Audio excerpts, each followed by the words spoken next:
आयोजन संपन्न हुआ। आज का विषय है तनाव बाहरी घटना नहीं, मन की प्रक्रिया है।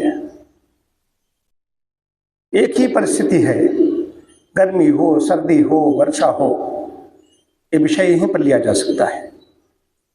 परिस्थिति एक है, एक ही परिस्थिति में कोई तनावग्रस्त हो जाता है, कोई प्रफुल्लित हो जाता है, कोई नृत्य करता है, कोई प्रसन्न है, कोई रो रहा है।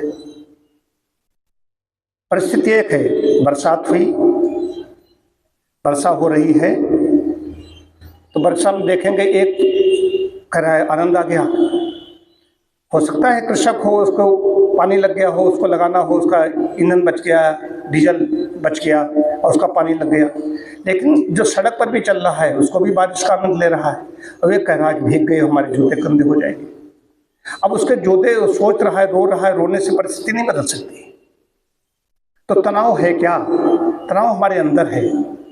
अर्जुन को परिस्थिति, युद्ध की परिस्थिति प्राप्त हुई तो गांडीव क्यों गिर रहा है, क्यों डिप्रेस्ड हो गए हैं, क्यों अपसादित हो गए हैं? परिस्थिति बाहर, हम सोचते हैं कि इस परिस्थिति का अनुसार ऐसा हुआ, नहीं, परिस्थिति दोषी नहीं। बहुत विपरीत परिस्थितियों में बड़ा काम कर जाते हैं। ओ पथ क्या, पथि कुशलता क्या, जिस पथ पर बिखरे शूल, नाविक की धैर्य परीक्षा क्या, जब तक धारा प्रतिकूल हो। ये जीने का मर्म है। तो तनाव क्यों होता है? एक कहानी सुनाता हूं उससे पहले कि एक मंदिर में 3-4 श्रमिक कार्य कर रहे हैं। पहले श्रमिक से पूछा कि क्या कर रहे हो, तो देखा, थोड़ा मुंह बनाया, गुस्सा आया और उसने कहा देख नहीं रहे हो क्या कर रहा हूं? बस ये उत्तर दिया, उल्टा उत्तर दिया। इसका मतलब वो अंदर परेशान है। दूसरे ने कहा, दूसरे से पूछा क्या कर रहे हो, उसने कहा पत्थर तोड़ रहा हूं। और क्या कर रहा हूं? ये भी परेशान है। तीसरे से पूछा क्या कर रहे हो, कभी रोजी रोटी के लिए कुछ तो करना ही पड़ता, वही कार्य कर रहा हूं यहाँ पर। रोजी रोटी की बात उसने कही कि अपना पेट पालन करना है, घर परिवार का देखना है। चौथे पे उसने कहते हैं तो उसने कहा कि भव्य मंदिर का निर्माण कर रहा है।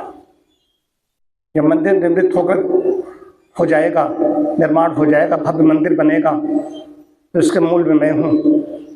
हम दिखाई नहीं देंगे, लेकिन मुझे अच्छा लगेगा, बताया करूँगा कि इस मंदिर के निर्माण मेरा योगदान है। योगदान उसका नहीं, उसका श्रम का मूल मिल रहा है श्रमिक को। लेकिन बात विचार की है। एक परेशान हो रहा है, एक दुखी है, व्यथित है, अवसादित है, तनावग्रस्त है, और एक उसी में आनंद ले रहा है। तो हमारे अंदर मन स्थिति पर निर्भर करती है। सामाजिक परिस्थितियां हो सकती हैं, आर्थिक तंगी हो सकती है, बीमारी कोई हो सकती है, घरेलू कोई झगड़ा कलह ऐसा हो सकता है। ये परिस्थितियां आती हैं। लेकिन जो इन शास्त्र सम्मत जिनकी चिंतन है, जो उस पर आचरण करते हैं, ये समस्याएं उनके सामने भी आती हैं, लेकिन वो मुकाबला करते हैं, ताल ठोक देते हैं। विपरीत परिस्थिति नहीं, वो जीवन नहीं है। वही बच्चे हैं, सभी परीक्षा देने के लिए जाते हैं, परीक्षा देने के लिए जाते हैं। हम सब लोगों ने परीक्षाएं दी, लेकिन कोई बच्चे परीक्षा देने से पहले ही आत्महत्या कर लेते हैं, मुकाबला नहीं कर पाते। तो मन स्थिति पर हमारा मनोभूमि कैसी है, तो परिवेश जहाँ पर पालन पोषण कैसा हुआ है वहाँ का प्रभाव पड़ता है। फिर हम किन लोगों के बीच में रहते हैं इसका प्रभाव पड़ता है। हमारा धर्म कर्म कैसा है इस पर प्रभाव पड़ता है। कि ये चीज़ तो बहुत बड़ी चीज़ है, इस पर सब लोग, ये मार्ग सबको चलना चाहिए, लेकिन सब लोग जानते नहीं कि हम सब लोग ऐसे परिवेश में रह रहे हैं जो हमने देखा है उसी को सत्य मान लेते हैं। कुछ चीजें सत्य होती है, सदैव सत्य रहती है। श्रेष्ठ नहीं रहेगी तब भी सत्य रहेगा, श्रेष्ठ है तब भी सत्य है, और नहीं है तब भी सत्य है। तो समस्याओं के लिए, तनाव से बचने के लिए, तनाव का जो स्ट्रेस है इसका सीधा संबंध हमारे इम्यूनिटी पर प्रभाव पड़ता है। इम्यूनिटी हमारी कमजोर हो जाती है, तमाम प्रकार की समस्याएं, कैंसर जैसी समस्याओं में स्ट्रेस को कारण बताया गया, अभी घोषित नहीं किया जा रहा है, इसको कारण माना गया है। तो परिस्थिति हमारे सामने आ रही है, तो उसके लिए अपने को प्रशिक्षित करना। परिस्थिति हम नहीं बदल सकते, अपने को कैसे, ठंड आ रही है, इतनी भीषण गर्मी है। मेरे ऊपर, मैं अपनी बात बताऊं, जब मैं नाई के यहाँ अगर मैं दुकान में बाल बनवा के जाऊं तो मेरे ऊपर दबाव बनता है हल्का सा। क्या दबाव बनता है? मैं उसके हाथ गंदे संदे, कुछ तो गंदगी रहती ही है। बालों के किसी छुए, हमारे छुए संक्रमण नहीं हो जाएगा, लेकिन स्किन डिजीज है, किसी को ब्लेड लगा है, किसी के आजकल दाढ़ी आड़ी में भी कुछ चीजें होती हैं, तो हमें छींक आ जाएगी। इसका मतलब वहां छींक क्यों आ रही? छींक प्रकृति द्वारा सफाई का प्रयास है। इसका मतलब कोई ऐसे तत्व अंदर पहुंच गया है जिसको नेचर प्रकृति निकाल रही है, वहां से आने के बाद वैसा होता है।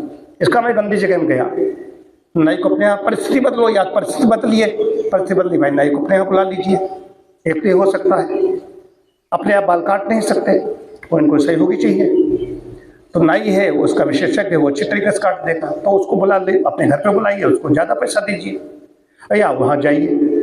तो परिस्थिति हम बदल भी नहीं सकते और वो भी रहे हैं, तो इससे बात नहीं बनेगी। काम वही करना है, हंस के करो या रो करके करो, ये है। तो कुछ लोग घबरा जाते हैं, कुछ लोग बीमार हो जाते हैं, कई लोग लूज मोशन हो जाएंगे, बीमार हो जाएंगे। ये तनाव का, स्ट्रेस की बात बता रहा हूँ। तो ये हमें उस तरीके से अपने तैयार होना है। तो जीवन शैली हमें अपनी ठीक तरीके से करनी पड़ेगी। जीवन शैली जो हमारी ठीक होती है, जो देर तक सोएगा कहीं न कहीं अपसादित होगा, जल्दी उठेगा, जल्दी सोएगा। पहला चरण है जल्दी सोना और जल्दी उठना। दूसरी चीज क्या है? नींद गहरी लेना, नींद में कटौती नहीं करनी है। पर्याप्त नींद नहीं आएगी, कहीं न कहीं परेशानी आएगी। तीसरी चीज क्या है? अपना आहार विहार बड़ा सात्विक होना चाहिए। आहार जितने सात्विक होगा, अगर तमोगुणी तामसी आहार होगा, राजसी आहार होगा, तो सत्वहीनता होगी। प्रबल सत्व है, प्रबल सत्व में सुदामा है, उनकी पत्नी है, वो नहीं याचक बनकर नहीं जा रहे हैं कृष्ण के यहाँ, जो उनके साथी हैं, सहपाठी हैं, नहीं गए। बहुत कहा तब भी याचक नहीं बने, वहां पर देने के लिए गए। तो जो कुछ हमें दीजिए, हम देने जा रहे हैं, हम लेने नहीं जा रहे हैं। ये है सत्व गुण। सत्व की जब प्रधानता होती है तो विपरीत परिस्थिति में भी वो याचना नहीं करता है, क्योंकि परमात्मा उसको कहीं न कहीं देगा, व्यवस्था करेगा। जो प्रभु विश्वासी हो गया, उसके तनाव, अवसाद सब दूर दूर फटकते नहीं। योगाभ्यास करें, ध्यान करें। ध्यान तो है ही है, लेकिन ध्यान कोई ऐसे बैठ जाएगा, महर्षि पतंजलि बन जाएगा, ऐसा नहीं बन सकता। प्रयास करना पड़ता है बार बार। मन बड़ा चंचल है, तो मन को कोई बिठा देगा, मन को एकाग्र कहते रुक जाएगा। मन का काम ही है, मन गतिशील है। मन्यते अनेनेति मनः। लेकिन प्राणायाम के द्वारा, आसन प्राणायाम जब करेंगे, नियमों का पालन करेंगे, तो मन को हम शांत कर सकते हैं, उसको हम धारा मोड़ सकते हैं। मन जो लगा हुआ है, इधर उधर लगा हुआ है, प्रपंचों में पड़ा हुआ है, उसको हम ध्यान में लगा सकते हैं, उसको अपने अंदर लगा सकते हैं, किसी विशेष स्थान पर लगा सकते हैं। ये हमारे ऊपर निर्भर है, ये हमारी आत्मा के ऊपर निर्भर है। तो ये सब करना पड़ेगा। विषय बड़ा है, तो तनाव से बचने, तनाव दूर दूर तक दिखाई न दे। हर परिस्थिति में आनंद लो, हर परिस्थिति में आनंद लो। तो ये कब आएगा? जब हमारी जीवन शैली अच्छी होगी। और एक चीज और बता दो, प्रज्ञापराधो मूलम सर्वरोगाणाम। इसके मूल में प्रज्ञापराध है। हम जानते हैं, जान बूझ जो संग्रह करहीं, कहा उमा वे काहन मरहीं। हम जान बूझ करके जानते हैं कि हम झूठ बोल रहे हैं, मिथ्या भाषण कर रहे हैं, हमने जो नहीं खाना चाहिए वो खा रहे हैं, हम और भी गलत चीजों में प्रवृत्त हैं, बाहर से हम दिखाई दे रहे हैं। तो मैंने अपनी इंद्रियों को, अपनी बुद्धि को, तो धी, धृति और स्मृति, धी माने बुद्धि, धृति माने धैर्य, और स्मृति स्मरण शक्ति, सब कुछ नष्ट हो जाता है। बुद्धि नाशात् प्रणश्यति। बुद्धि अगर नष्ट हुई, सब नष्ट हो जाता है, विवेक नष्ट हो जाता है। तो विवेक को जागृत रखना है, तो उसके लिए हमें बहुत ज़्यादा जागरूक रहना पड़ेगा, जागृत रहना पड़ेगा। और जागृत रह करके अपनी जीवन शैली को जब हम ठीक करेंगे, तब हम इन सब चीज़ों से बच सकेंगे। क्योंकि स्ट्रेस, सभी प्रज्ञापराध जो कहा गया है, स्ट्रेस उसी तरीके से मूलम सर्वरोगाणाम, सभी रोगों का मूल में है प्रज्ञापराध।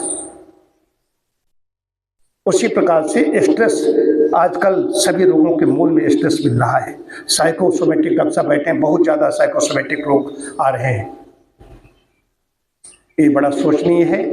चिकित्सक होने के नाते भी इस मार्ग पर चल रहा हूँ, इसलिए भी समाज में दिखाई देता है कि धीर गंभीर बैठे हुए हैं, उनके दांत निकलते हुए नहीं दिखाई दे रहे हैं, खिलखिलाते हुए नहीं दिखाई दे रहे हैं, कहीं कहीं अंदर कुछ चल रहा है, कुछ गड़बड़ चल रहा है। तो समझने की बात यह है कि एक छोटे बच्चे की तरह जब हम हो जाएं, बन जाएं, आनंद लें।